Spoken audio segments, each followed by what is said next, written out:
Welcome to SSTV5 ప్రేక్షకులకు నమస్కారం. భూ వివాదాల పరిష్కారానికి ట్రిబ్యునల్ సామాన్య రైతులకు అర్థమయ్యేలా తెలంగాణ రెవెన్యూ ముసాయిదా బిల్లుపై సర్కార్ కసరత్తు చేస్తుంది.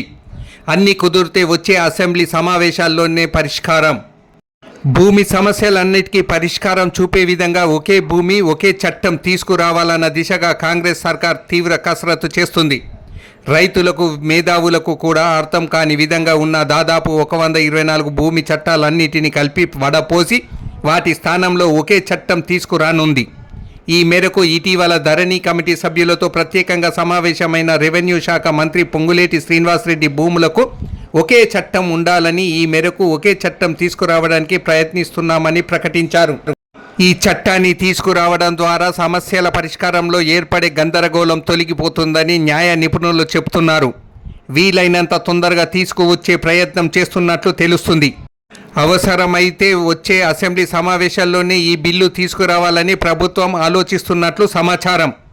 భూ సమస్యల పరిష్కారాన్ని సామాన్యులకు అందుబాటులో లేకుండా చేసే ఏ చట్టమైనా దుర్మార్గమైనదే. వివాదం సృష్టించి కోర్టుకు వెళ్ళి పరిష్కరించుకోవడానికి చెప్పడం అంటే సామాన్య హక్కులను గుంజుకొని సంపన్నుల బలవంతుల చేతిలో పెట్టడమే అని సమాచార హక్కు మాజీ కమిషనర్ సీనియర్ పాత్రికేయులు కట్టా శేఖర్ రెడ్డి ఎక్స్లో చేసిన పోస్టులో పేర్కొన్నారు.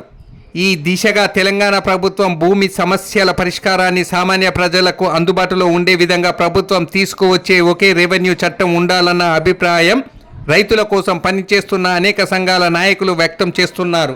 వాస్తవంగా నిజాం పరిపాలనలో తెలంగాణకు ఒకే ఒక రెవెన్యూ చట్టం ఉండేది. ఈ చట్టాన్ని 1907వ సంవత్సరం నాటి నిజాం పాలకులు తీసుకువచ్చారు. ఈ చట్టమే తెలంగాణ ఆంధ్రాలో విలీనమయ్యే వరకు అమల్లో ఉంది.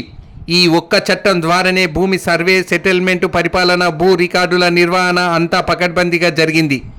నిజాం సంస్థానం భారత్లో విలీనమైన తర్వాత ఏర్పడిన హైదరాబాద్ స్టేట్లో తెలంగాణ రెవెన్యూ చట్టాన్ని అదనంగా వ్యవసాయ భూములు, కౌల్దార్ చట్టం, హైదరాబాద్ హార్ చట్టాలు వచ్చాయి. అయితే తెలంగాణకు రెవెన్యూ చట్టం ఉన్న సమయంలో బ్రిటిష్ పాలన కింద ఉన్న మద్రాస్ ప్రెసిడెన్సీలో భూ పరిపాలన బోర్డు స్టాండింగ్ ఆర్డర్స్ కిందనే జరిగేది. కానీ ప్రత్యేక చట్టం లేదు. తెలంగాణను ఆంధ్రలో విలీనం చేసిన తర్వాత తెలంగాణ రెవెన్యూ చట్టాన్ని నిర్వీర్యం చేసి అనేక చట్టాలను తీసుకువచ్చారు. ఇలా దాదాపు 124 చట్టాలను తెచ్చారు. దేశంలో దాదాపు 5000 చట్టాలున్నట్లు తెలుస్తుంది. దీంతో ఏ చట్టం ఏ సమస్యకు పరిష్కారం చూపుతుందనేది కూడా తెలుసుకోలేని పరిస్థితి నెలకొన్నది. ఇప్పటికీ కూడా కీలకమైన సమస్యలు పరిష్కరించాలంటే 100 ఏండ్ల క్రితం చేసిన చట్టం వెలుగులోనే పరిష్కరించాల్సిన పరిస్థితి ఉందని భూ సంబంధ నిపుణులు అంటున్నారు. వాస్తవంగా ఉమ్మడి రాష్ట్రంలో దేవేందర్ గౌడ్ రెవెన్యూ మంత్రిగా ఉన్న సమయంలో 1999లో ఒకే చట్టాన్ని తయారు చేశారు.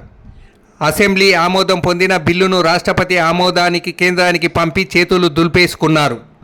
ఆ తర్వాత దీనిని ఎవరు పట్టించుకోలేదు. ఈలోగా నాడు దేవేందర్ గౌడ్ పోర్బిలియో కూడా మారింది. ఆ నాడే అమల్లోకి రావాల్సిన కోడ్ అలాగే మరుగున పడిపోయింది. వాస్తవంగా రెవెన్యూ చట్టం అనేది రాష్ట్రాల పరిధిలోనిది. దీనిని రాష్ట్రపతి ఆమోదం కోసం పంపాల్సిన అవసరం లేకున్నా ఆనాడు ఎందుకు పంపించారో, ఏ ప్రయోజనాల కోసం పంపించారో నేటికి మిస్టరీగానే మిగిలిందని సీనియర్ పాత్రికేయులు గుర్తు చేసుకుంటున్నారు.